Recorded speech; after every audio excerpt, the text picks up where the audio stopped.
Happy Tuesday, Titans, and welcome back to our Auggie and Me Read Aloud series. We're continuing our Julian chapter, and today's chapter is called Class Picture. So remembering that this is Julian's perspective of what he was thinking and mentally going through when he first saw and met Auggie. So let's go ahead and keep adventuring into this read aloud together. And I'm so glad we still get to do this on a regular basis digitally. So here we go. Class picture, page 21. I tried to describe what Auggie looked like to my mom, but she didn't get it until the school pictures arrived in the mail. Up until then, she'd never really seen him. She'd been away on a business trip during the Thanksgiving Sharing Festival, so she didn't see him then. On Egyptian Museum Day, Augie's face had been covered with mommy gauze, and there hadn't been any after-school concerts yet. So the first time Mom saw Auggie and finally started understanding my nightmare situation was when she opened that large envelope with my class picture in it. It was actually kind of funny. I can tell you exactly how she reacted because I was watching her as she opened it. First, she excitedly slit the top of the envelope with a letter opener.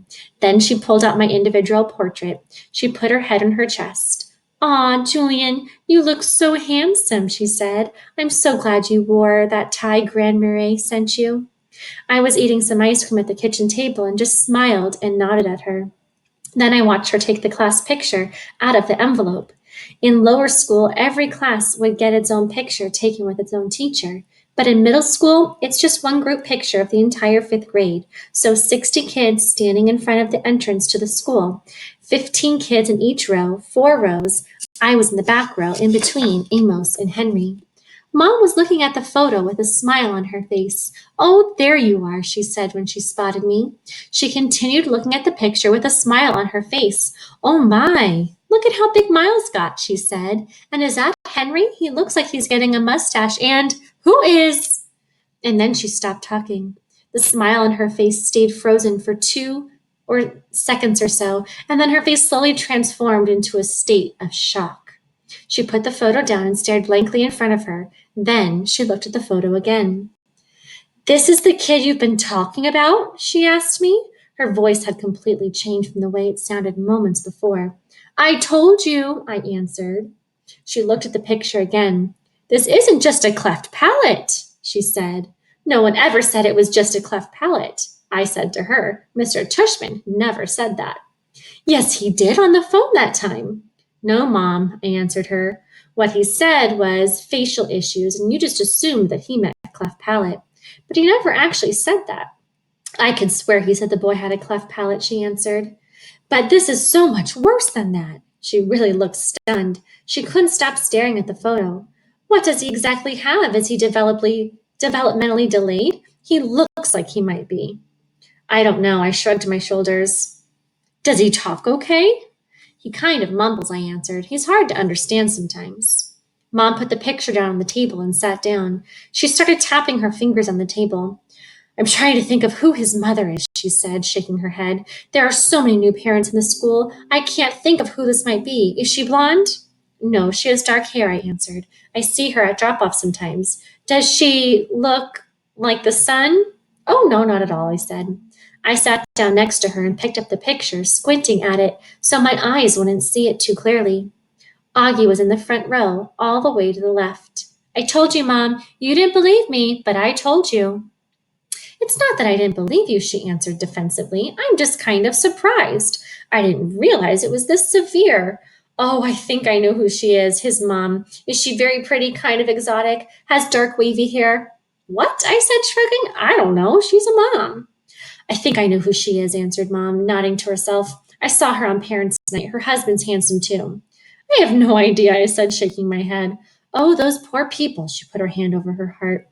"Now you get why I've been having nightmares again," I asked her. She ran her hands through my hair. "But you are still having nightmares?" she asked. "Yes. Not every night like I did for the first month of school, but yeah," I said, throwing the picture down on the tabletop. "Why did you have to come to Breacher Prep anyways?"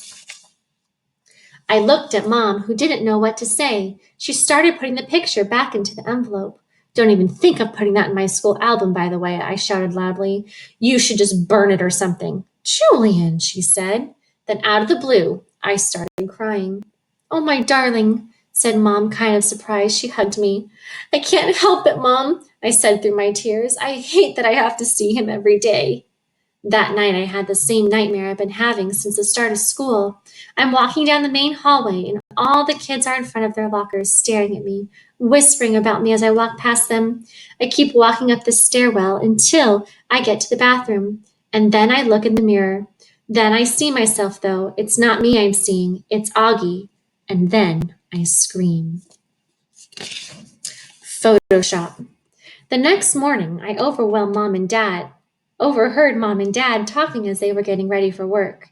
I was getting dressed for school. "They should have done more to prepare the kids," Mom said to Dad. "The school should have sent home a letter or something, I don't know."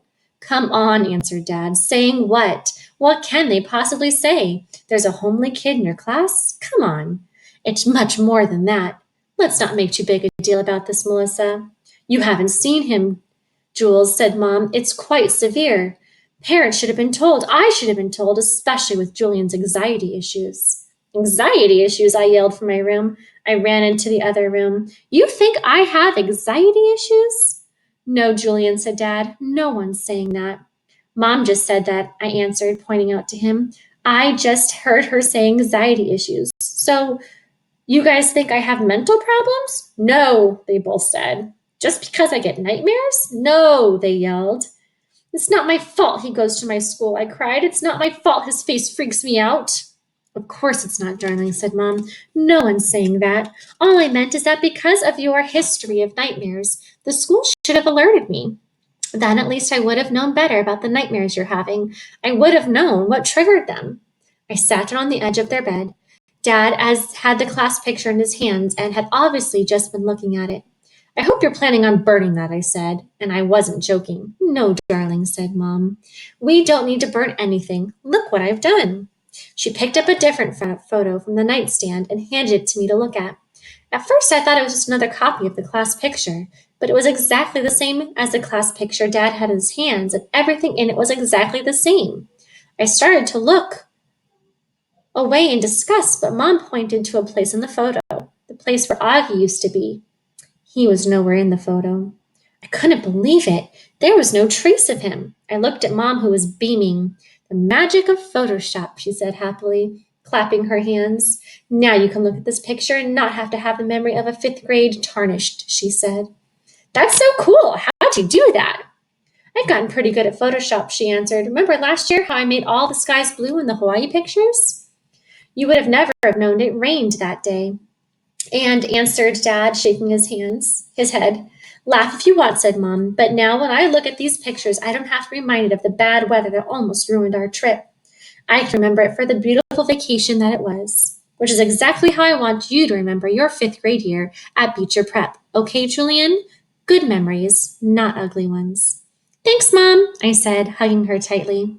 I didn't say it, of course, but even though she'd changed the skies to light blue on the phones, all I ever remembered about our Hawaii trip was how cold and wet it was when we were there, despite the magic of Photoshop. All right, scholars, thank you for joining me. And tomorrow we will go ahead and continue our read aloud. Have a great Tuesday. Bye-bye.